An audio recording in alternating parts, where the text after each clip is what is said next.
আসমানিরে দেখতে যদি তোমরা সবই চাও, রহিমউদ্দিনের ছোট্ট বাড়ি রসুলপুরে যাও। বাড়ি তো নয়, পাখির বাসা, হেনা পাতার ছানি। একটুখানি বৃষ্টি হলে গড়িয়ে পড়ে পানি, একটুখানি হাওয়া দিলে নড়বড় করে। তারই তোলে আসমানিরা থাকে বছর ভরে।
পেটটি ভরে পায় না খেতে, বুকের কোখান হাত সাক্ষী দিচ্ছে অনাহারে কদিন গেছে তার। মিষ্টি তার মুখের হাসি, হাতে প্রদীপ রাশি, থাবড়েতে নিভিয়ে গেছে দারুণ অবাবাসী। পরনে তার শতেক তালি, শতেক ছেঁড়া বাস, সোনালি তার গা বরণে করছে উপহাস।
আমি সিদ্দিকুর রহমান সিদ্দিক, আমার বাসা ঠাকুরগাঁয়ের পীরগঞ্জে। আমি গুড নেইবার্সের একজন আইডিভুক্ত শিশু ছিলাম। সে সময় এমন একটা সময় ছিল যখন আমার পুরো পরিবারের থাকার জন্য ছোট্ট একটা কুঁড়ে ঘর ছিল। এই ছোট কুঁড়ে ঘরে আমার দাদি, বাবা মা, আমরা চারজনেই একই ঘরে থাকতাম। ওই ঘরেতে আবার ছাগল, গরু, হাঁস, মুরগি এগুলো থাকতো। ঘরটার অবস্থান এমন জায়গায় ছিল যে বর্ষার পানি আসলে ওই ঘরের মানে হাঁটু পর্যন্ত পানি চলে আসতো। তখন আমাদের থাকা, খাওয়া, রান্না সব কিছুই দুর্বিষহ হয়ে উঠত। তো এরকম সময়ে এমন একটা স্ট্রাগল করে আমরা চলতেছিলাম যখন আমাদের খাওয়ার অন্যতম উপাদানের মধ্যে ছিল চালের খুদ, সেই খুদের ভাত, আর তরকারির মধ্যে ছিল মায়ের সংগ্রহ করা আশেপাশ থেকে বিভিন্ন প্রকার শাকসবজি আর কালাকচু।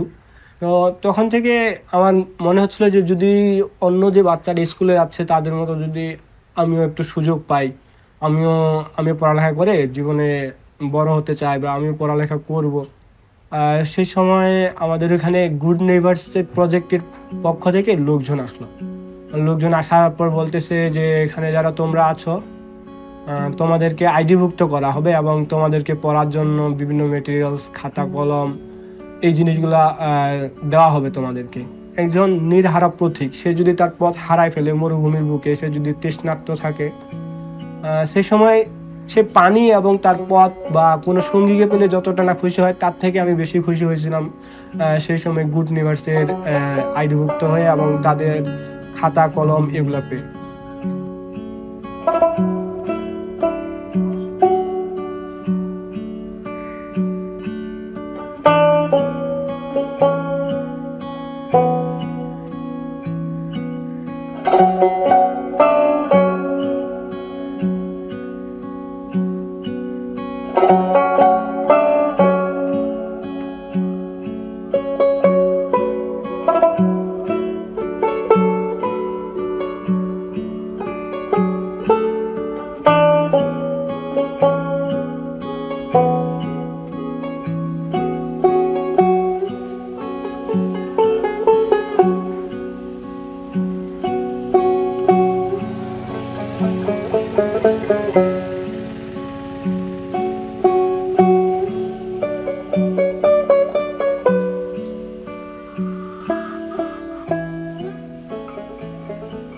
গুড নেইবার্স শিশু কেন্দ্রিক একটা প্রতিষ্ঠান, যেখানে জাতিসংঘের যে convention on the right of the children, CRC, UNCRC হলো গুড নেইবার্সের উন্নয়নের প্রধান সূত্রপাত এবং শিশুর অধিকারকে এবং শিশু কেন্দ্রিকতাকে গুড নেইবার্সের মূল বিষয় মনে করা হয়।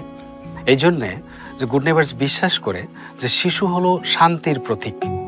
শিশুর কারণে একটা পরিবারেও শান্তি থাকে স্বামী স্ত্রীর মধ্যে, এবং শিশুকে কেন্দ্র করে পরিবার শক্তিশালী হয় আর পরিবারকে কেন্দ্র করে সমাজ শক্তিশালী হয়। এই জন্য গুড নেইবার্স শিশুকে খুবই গুরুত্ব দেয়। শিশু শুধু আগামী দিনের ভবিষ্যৎ না, শিশু বর্তমানেরও শান্তি প্রতিষ্ঠাকারী।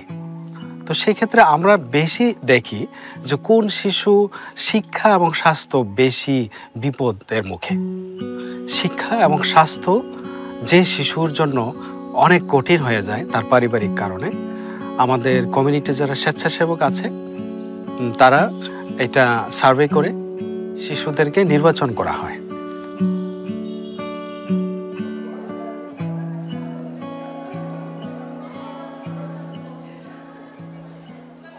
চট্টগ্রামে 2টা ইউনিটে সিরিয়াল আসছিল ভালোই, আর কুমিল্লাতে 403 সিরিয়াল আসছিল, এবং বেগম রোকেয়ার 2 ইউনিটে পরীক্ষা দিয়েছি, 2 ইউনিটে সিরিয়াল আসছে। একটাতে আসছিল 121 আর একটাতে আসছে 63। ইউনিভার্সিটিতে ভর্তি হওয়ার পর বাড়িতে আসলাম, তখন বাবা তো জানে না কলেজ কি আর বিশ্ববিদ্যালয় কি। তখন বাবা সবাইকে বলে বেড়াচ্ছে যে মোর বেটা রাজশাহী কলেজও চান্স পাইছে। তো সেই সময় বাবা আমাকে বুকে জড়িয়ে ধরে যে মানে অজর চোখে উনি যে কান্নাকাটি করতেছিল আর কি। এতদূর পর্যন্ত আসার ক্ষেত্রে আমি মানে কৃতজ্ঞতা বলে শেষ করতে পারবো না সেই গুড নেইবার্সের প্রতি, আমার বাবা মার প্রতি, এবং আমাকে যারা বিভিন্ন সময় সাহস, সহযোগিতা এবং সাপোর্ট দিয়ে হেল্প করছে তাদের প্রতি। যখনই আমরা দেখলাম যে শিশুর শিক্ষা এবং স্বাস্থ্যের ক্ষেত্রে তার মায়ের একটা বড় ভূমিকা আছে, তার পরিবারের আয়ের একটা বড় ভূমিকা আছে, তখন আমরা শিশুর মায়ের দিকে দৃষ্টিপাত করলাম। শিশুর মায়ের স্বাস্থ্য, আমরা এটাকে বলি রিপ্রোডাক্টিভ হেলথ, এটা আমরা দেখলাম। এবং আমরা দেখলাম যে শিশুর মাকে কিভাবে আয় বৃদ্ধি কার্যক্রমে যুক্ত করা যায়। এবং আমরা জানি যে আমাদের সমাজে মায়েরা কতটুকু ক্ষমতাবান। তাদের বলা যায় যে কোনো ক্ষমতা নেই, একটাই কারণ যে তারা কোনো আয় করে না। তো আমরা তাদেরকে আয় বৃদ্ধি কার্যক্রমে যুক্ত করলাম এবং আমরা শিশুর সাথে সাথে শিশুর মাকেও পরিবারের গুরুত্বপূর্ণ একজন সদস্য করে তুললাম।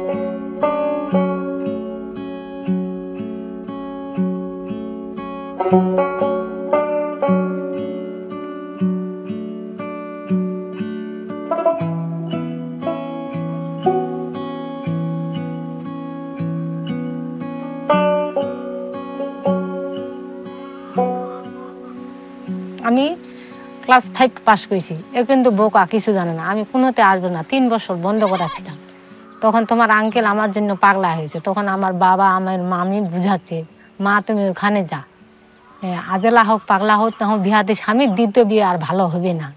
তখন আমি বুঝে সুঝে হারামারা, আমার বাবা কিন্তু 5 মেয়ে, আমি কিন্তু এখানে আসলাম। আমি বলছি বলে আমার স্বামীটা যে পারে সে আমার বাস্তব হিটারাও নাই, আমার কি দেখে দিলেন।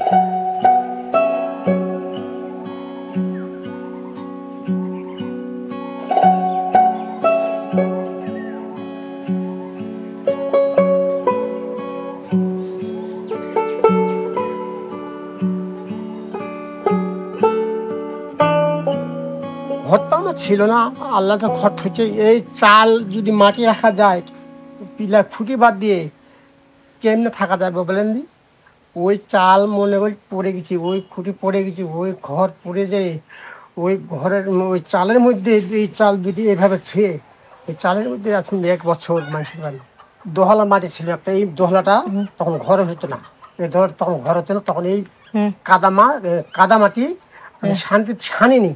তখন রগর পৌষের মাসের দিন আমি মাটিটা আনি আর এই দেওয়াল গাঁথি।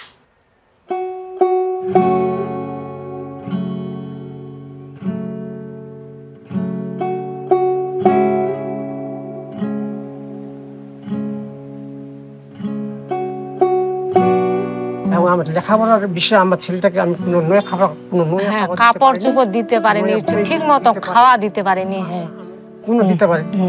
আমার ছেলে খুব কষ্ট হচ্ছে, মাঠে 5 ঘন্টা আমার ছিল। আমার মতো দুঃখ নেই, আমি আমাকে পরের বাড়ি থাকে, আমাকে মারে, আমি কান্দর বাড়ি গেছি, কান্দর বাড়ি থেকে ওখান থেকে আমি ঘাট করে নিয়ে আসে, আমাকে ইঞ্জেকশন করেছি, সে আমি জানি না, পরে আমি শুনছি আমাকে মারছে। আমি খুব কষ্ট করছি।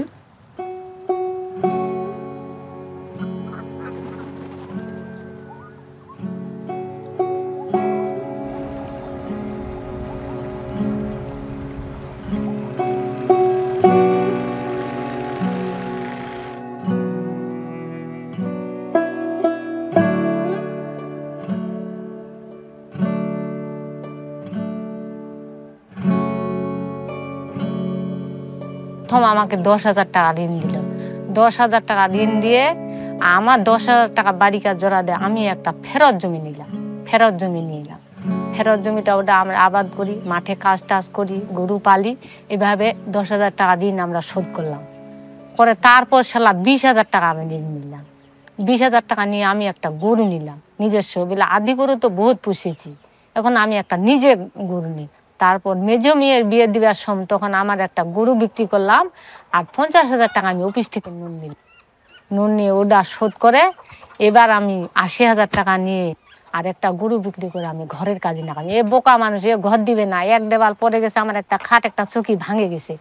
আর এই রুমে যে দেখা গাহেরা ছিল কিন্তু সাপ, বর্ষার কালে সাপটে ভয় লাগে বলে আমার জীবনে বাচ্চাগুলার যদি ঠকর দিয়ে বলা যাবে না। তখন আমরা মা বেটা বুদ্ধি করে করছি বলে আব্বা ইন নিব, গরুটা বিক্রি করবো, করে আমার যেভাবে হোক 2টা রুম আমাকে তুলিতে হবে। এই 2টা রুম তুলে হেনে এই আমরা শুধুমাত্র আমাদের 4টা কিস্তি দিয়েছি।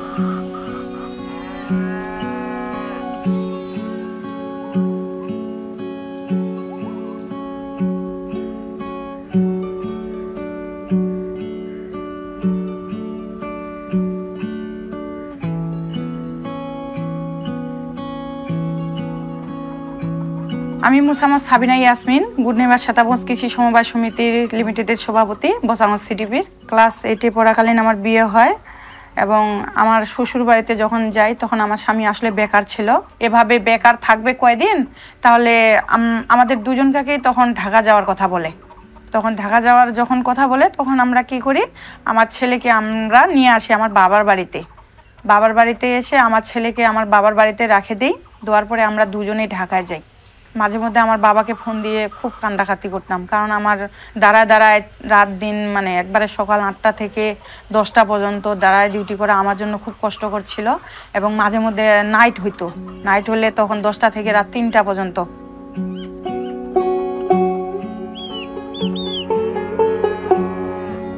প্রায় 5-6 বছর থাকলাম। থাকার পরে তখন আবার বাড়ি থেকে বাবা মা বললো যে ছেলে বড় হয়ে যাচ্ছে, তারপরে তার স্কুল বা নানা নানি একটু আদর বেশি করে, তাদের শাসন মানে না। তখন আমরা কি করলাম, চলে আসলাম। চলে আসার পরে তখন আমার ছেলেকে আমরা প্রাইমারিতে ভর্তি করাই দিই এবং সেখানে গুড নেইবার্স থেকে আইডি শিশু করা হয়। আইডি হওয়ার পরে গুড নেইবার্স থেকে অনেক সহযোগিতা পাইছি। আমার ছেলেকে পড়ানোর জন্য খাতা থেকে শুরু করে একসময় গুড নেইবার্স অনেক কিছুই দিছে, যা আসলে আমরা কোনোদিনও ভুলতে পারবো না। একবারে চেয়ার, মশারি, খাতা, ছাগল, ধানের বীজ থেকে শুরু করে অনেক কিছু দিছে, যা এতগুলো আসলে আমাদের মনে নেই। এর মধ্যে একবার সার্ভে করার জন্য আসছিল গুড নেইবার্স থেকে শিশুর আইডি শিশুর মা হিসাবে। তখন তারা সার্ভে করে যে একটা কোঅপারেটিভ গঠন করবে। প্রথমে 20 জন নিয়ে একটা কমিটি গঠন করা হয়। ওই 20 জনের মধ্যে 6 জন ম্যানেজমেন্ট কমিটি হয়। ওই 6 জনের মধ্যে আমি সভাপতি ছিলাম এবং ওই 20 জনের মধ্যে যারা ছিল সবাই আমাকে সভাপতি হিসেবে সিলেক্ট করে। এখন বর্তমানের অবস্থা খুব ভালো, আর সব কিছুই সম্ভব হয়েছে আসলে গুড নেইবার্সের সহযোগিতা করার জন্য। আমাকে যদি এই কাজটা না দিত হয়তো আমি এত দূর যাইতে পারতাম না। তবে তার থেকে বড় কথা হচ্ছে যে আমি এই কাজটা করে আমার ছেলে মেয়েদেরকে ভালো জায়গায় পড়াইতে পারতেছি। তারপরে তার থেকে বড় পাওয়া আমি একটা সম্মান পেয়েছি।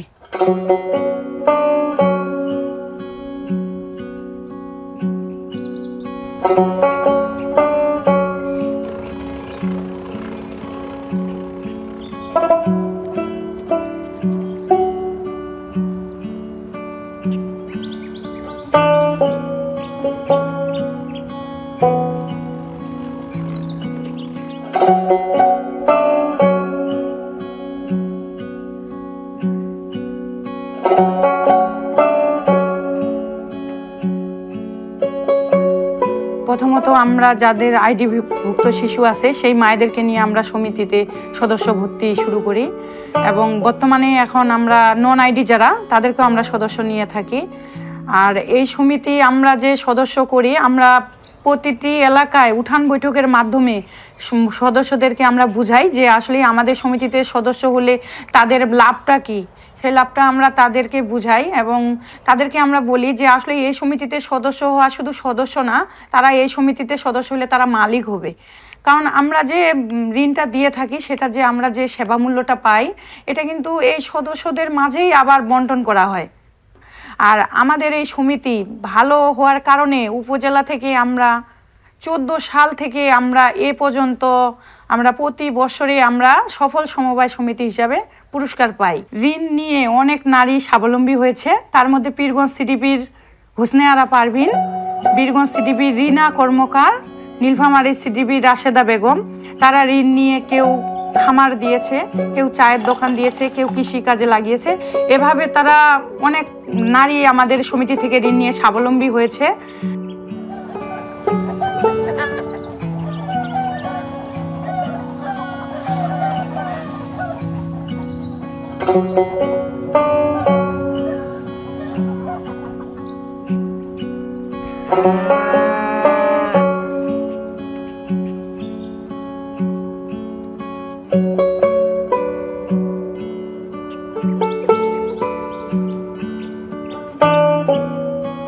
আমাদের সমাজে যে পিছিয়ে পড়া নারী আছে, আমাদের উদ্দেশ্য হচ্ছে আসলে তাদেরকে আমরা কিভাবে সামনে এগিয়ে আনবো, তারা যেন পিছিয়ে না পড়ে, তারা যেন ভবিষ্যতে আরো এগিয়ে যায়। আমাদের সমিতির মূল উদ্দেশ্য হচ্ছে এটাই, পিছিয়ে পড়া নারীদেরকে এগিয়ে নিয়ে যাওয়া।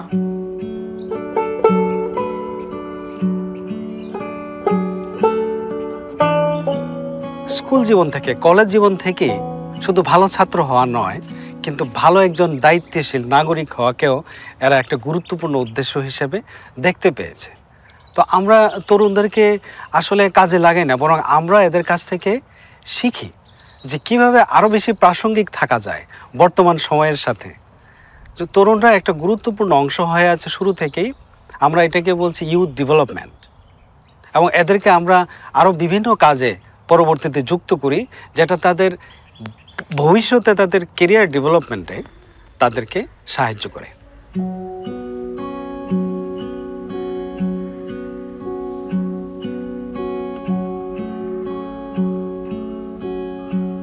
Good neighbors volunteer. We protect our juniors, মানে আমরা আমাদের জুনিয়রদেরকে আমরা প্রোটেক্ট করি। তো আপনি যদি বলেন এজেন্ডাকে, এটাই হলো এজেন্ডা, যে তারা তাদের জুনিয়র যারা আছে তাদেরকে তারা প্রোটেক্ট করবে। তারা আমাদেরকে সাহায্য করে কিভাবে ঝরে পড়া রোধ করা যায়, কিভাবে অনুপস্থিত শিশুটিকে উপস্থিত করা যায়, কিভাবে এলাকায় শিশু মৃত্যুর হার, শিশু বিয়ের হার, শিশু শ্রমের হার কমানো যায়। এই সার্বিকভাবে এই কাজটাতে তারা আসে, এবং এখানেও আমরা কিন্তু শিশু কেন্দ্রিকতা থেকে উঠে আসিনি। যেহেতু আমরা শিশুদেরকে অধিকার রক্ষায় সাহায্য করতে চাই, আমরা দেখলাম যে এলাকার তরুণরা হলো সবচেয়ে শক্তিশালী মাধ্যম, এবং এদেরকে আপনি উপেক্ষা করে এইরকম একটি কাজ করতে পারেন না। গুড নেইবার্স বাংলাদেশ আন্তর্জাতিক সংস্থা হিসেবে কমিউনিটিতে আপনারা যদি বিশেষ কোনো পরিবর্তন দেখেন, এই পরিবর্তনটা এসেছে গুড নেইবার্সের নিজস্বতা থেকে, যেটা একান্তই গুড নেইবার্সের নিজের। সেটা হলো গুড নেইবার্সের কমিউনিটি সেন্ট্রিক ম্যানেজমেন্ট এবং স্বেচ্ছা সেবামূলক কাজকে উৎসাহিত করা, তরুণ সমাজকে যথাযথভাবে সম্পৃক্ত করতে পারা, এবং একটি দীর্ঘ সময় একটা কমিউনিটিতে থাকা। এটা প্রকল্পের পিরিয়ড দিয়ে সীমিত থাকবে না, দীর্ঘ সময় ধরে এটা কাজ করবে।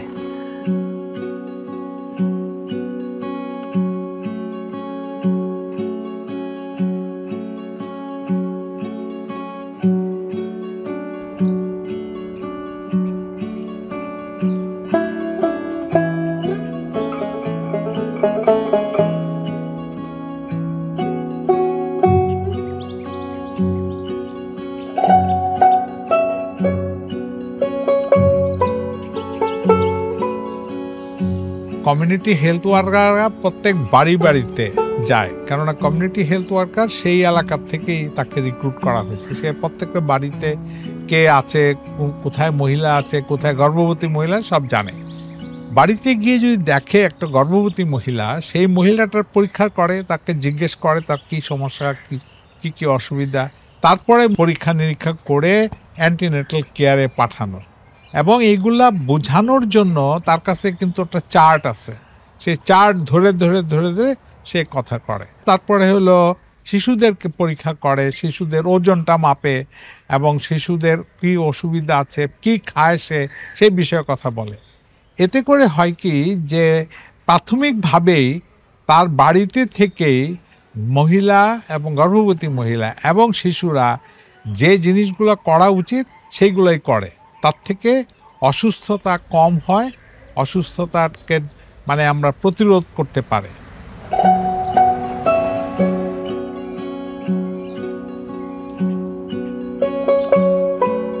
কমিউনিটি যারা আমাদের সাথে অংশগ্রহণ করেছে তাদের উন্নয়নের দায়িত্বটা তারা নিয়েছে। তো এখানে আমরা যেটা দেখেছি সেটা হলো তাদের দরকার ছিল একটি প্ল্যাটফর্ম, একটি জায়গা দরকার ছিল যেখানে তারা এটা করবে। তাদের দরকার ছিল একটি সুযোগ, সেটা দরকার ছিল। তো আমরা গুড নেইবার্সে দেখেছি কমিউনিটিতে আমরা যেন এই সুযোগের বন্টনটা ভালো মতো করতে পারি। গুড নেইবার্স বাংলাদেশ যেহেতু বিশ্বাস করে মানুষের অসীম শক্তি, মানুষের মানবাধিকারে, এবং গুড নেইবার্সের একটা দর্শন হলো সমাজে যার নাই তার সঙ্গে সমাজে যার আছে তার সম্মিলন ঘটানো। এই কাজটি আগামীতেও দরকার হবে গুড নেইবার্সের, এবং গুড নেইবার্স মনে করে যে বাংলাদেশে পরিবেশের জন্য, জলবায়ু পরিবর্তনের জন্য এবং শিশুর অধিকারের জন্য কাজ করার অনেক সুযোগ আগামীতেও থাকবে।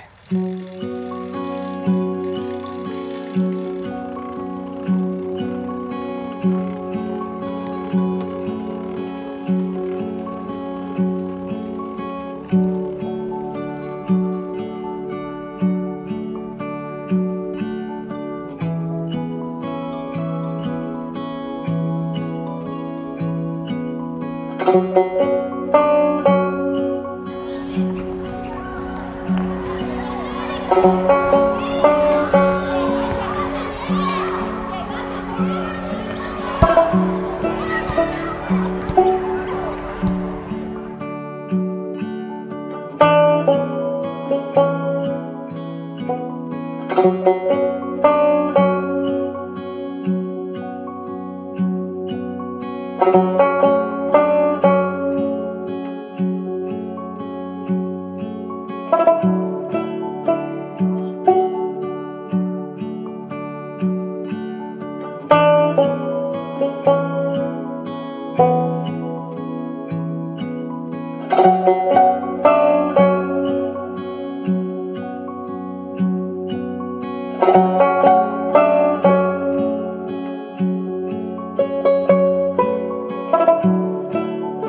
নেইবারসের অসাধারণ সুন্দর একটা কাজ আমরা দেখলাম। এটি গুড নেইবারস করেছে বাংলাদেশে সে যে কাজ করছে এবং চাইল্ড স্পন্সরশিপ স্ট্র্যাটেজিতে একটা কমিউনিটিতে লং টার্ম ইন্টারভেনশন করা এবং সেখানকার জীবনযাত্রার মান পরিবর্তন করা এবং তার যে অ্যাপ্রোচগুলো আছে সেই অ্যাপ্রোচগুলোকে নিয়ে একটা ছবি তৈরি করার চেষ্টা করা হয়েছে। প্রথমেই বলে নেই যে আমার কেমন লাগলো ছবিটা। আমার কাছে ভালো লেগেছে ছবিটা, যে কয়েকটা কারণে ভালো লেগেছে সেগুলো প্রশংসার দাবিদার। ছবিয়াল সুন্দর সিনেমাটোগ্রাফি আছে, অসাধারণ সুন্দর, বেশ সুন্দর সুন্দর শট রয়েছে, সুন্দর কালার গ্রেড করা হয়েছে ছবিটার। পুরো ছবিটার মধ্যে একটা particular tone and feel maintain করার চেষ্টা করা হয়েছে। একটা মনস্তাত্ত্বিক জায়গা থেকে একটা স্টোরি টেলিং এর চেষ্টা করা, একটা কমিউনিটির ভেতরে প্রবেশ করে গুড নেইবার কিভাবে তার কাজ পরিচালনা করছে সেটাকে অনেক বেশি ইন্টারভিউ প্রধান না করেও বোঝানোর চেষ্টা করা গেছে। তো সেই জায়গা থেকে অনেকগুলো পজিটিভ সাইড ছবিতে আছে, যেটা সচরাচর আমরা আমাদের ডেভেলপমেন্ট ছবিতে আসলে করতে পারি না।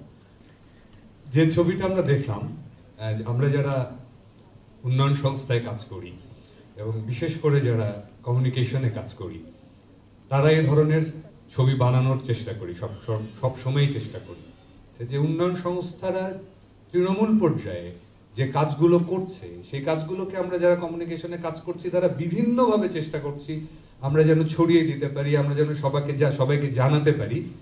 কিন্তু আসলে দিন শেষে গিয়ে আমরা দেখছি যে গুটি কয়েক মানুষ ছাড়া সেটি যাচ্ছে। একটা সিনেমা আমাকে মুক্ত করতে পারে, আমার জীবনটাকে বদলে দিতে পারে। একটা মেসেজ, একটা সিনেমা আমাকে অনেক নতুনভাবে একটা পুনর্জন্ম দিতে পারে। আজকের সিনেমাটা আমার মনে হয়েছে তেমনি একটা সিনেমা। মন ভরে যাওয়ার মতো একটি ডকুমেন্টারি ছিল এবং যার মাধ্যমে আমার কাছে অনেক মেসেজ এসেছে গুড নেইবার্স সম্পর্কে। আসলে নামটা এত সুন্দর, গুড নেইবার্স, এর মিশন এবং ভিশন কি সেটা আমি ইতিমধ্যে বুঝতে পেরেছি। এই ফিল্মটা দেখার পর আমার কাছে মানে এখনও একটা ফিলিং অফ এমপ্যাথি এখনও ফিল করছি। আমার মনে হয় যে আজকে অডিটোরিয়ামে যারা আছেন, যারা এটা দেখেছেন, সবাই সেটা ফিল করছেন। ফিল্মটা দেখে আমি গুড নেইবার্সের কার্যক্রম সম্পর্কে জানলাম। আমি যেখানে আমাদের সরকারের সেই হাত সেই প্রত্যন্ত অঞ্চলে, প্রত্যন্ত দারিদ্র্যপীড়িত অঞ্চলে হয়তো অনেক সময় পৌঁছাতে পারে না। সেই প্রত্যন্ত অঞ্চলে কিন্তু আমাদের এই এনজিওগুলো, আমাদের এই ডেভেলপমেন্ট পার্টনারগুলো কিন্তু সেখানে তারা কাজ করে থাকে। এবং সেই আমরা কিন্তু এই ফিল্মে সেটা দেখতে পেয়েছি যে সেই প্রত্যন্ত গ্রামের, দারিদ্র্যপীড়িত গ্রাম, সেই আসমানির যে সেই ভাঙা ঘর, সেই ভাঙা ঘরটা থেকে শুরু হয়েছে তাদের যাত্রা, এবং সেখান থেকেই সৃষ্টি হয়েছে আমাদের উন্নয়নের ধারা। তো আমরা দেখেছি এই ফিল্মে যে সেই যে দারিদ্রতাকে কিভাবে দূরীকরণের লক্ষ্যে আমাদের বিভিন্ন এনজিও কাজ করে থাকে। আমাদের এনজিও বিষয়ক ব্যুরো রেজিস্টার্ড প্রায় 2600 এনজিও রয়েছে, এবং গুড নেইবার্স এর মধ্যে একটা অন্যতম এনজিও যারা আসলে শিশু এবং মহিলাদের নিয়ে বেশি কাজ করে থাকে। আমরা দেখেছি যে শিশুরা এবং তরুণ তরুণীরা এরা এত অ্যাক্টিভ এবং তাদের আত্মপ্রকাশের এত চেষ্টা, আমাদের ছোটকালের সাথে তুলনা করলে এটার কোনো তুলনাই হয় না। এবং আমাদের একটা গুরুত্বপূর্ণ লক্ষ্য ছিল এদেরকে দেখানো, শোয়িং দ্য আনসিন। এখানে কিন্তু আমরা কোনো পভার্টি দেখাই না, আমরা দেখেছি যে মানুষ কীভাবে চেষ্টা করতেছে, তাদের ইফোর্টটা। আমরা কোনো প্রবলেম বিক্রি কিন্তু করি নাই, কিন্তু আমরা দেখেছি সলিউশন, কীভাবে তারা তাদের সলিউশন বের করে। তো ফারুকি ভাই বা ছবিয়াল পারচেস প্রসিডিউরের কারণে পাবলিক টেন্ডার ছিল। তো আমরা ছবিয়ালকে সিলেক্ট করেছি এই জন্যে যে এরা প্রাইসিং না, শুধু এরা রিসার্চটা নিজেরা করেছে, বাকিরা বলেছিল যে রিসার্চটা আপনারা করে দেবেন। তো আমাদের কাছে এটা খুব ভালো আইডিয়া মনে হয় নাই যে আরেকজনের রিসার্চে একটা ক্রিয়েটিভ কাজ করবে এবং এটা কোনো ভালো কাজ হবে না। তো এরা নিজেরা রিসার্চ করেছে, যার কারণে ছবিয়ালকে আমরা সিলেক্ট করেছি। এবং ফারুকি ভাইয়ের কাছে আমার চ্যালেঞ্জ ছিল যে ভাই এটা যেন ডকুমেন্টারি না হয়, you will make a documentary but not boring story, এবং আপনি কিভাবে অ্যাটেনশন ধরে রাখবেন it is up to you, that is why you. তো উনি চেষ্টা করেছেন গল্পটা বলতে, এবং স্টোরি টেলিংয়ে সত্যি আমরা উইক, এই জন্যই স্টোরি টেলারকে আমরা নিয়েছিলাম। এবং আমি তাকে বলছি ভাই আপনি যদি এটা না পারেন দেন আমরা ডকুমেন্টারি করবো না, বিকজ এরকম কাজ আমাদের করার কোনো প্রজেক্ট নেই।